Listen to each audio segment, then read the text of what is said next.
Main खूप कमी kilo बघावं लागतं तुम्ही. तरी कधीपासून त्रास होता? गॅरंटीच नव्हती मला की मी बरी होईल म्हणून, नाही का.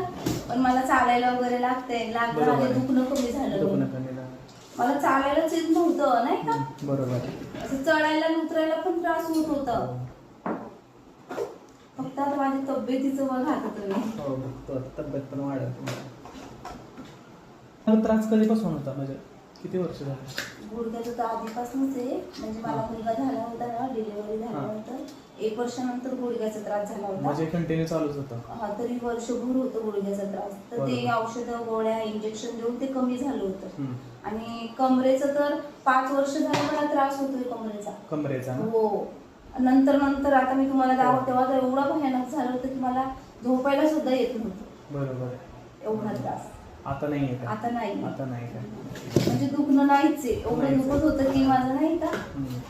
नाही, मी तुम्हाला म्हटलेलं मला फक्त 3 महिने द्या.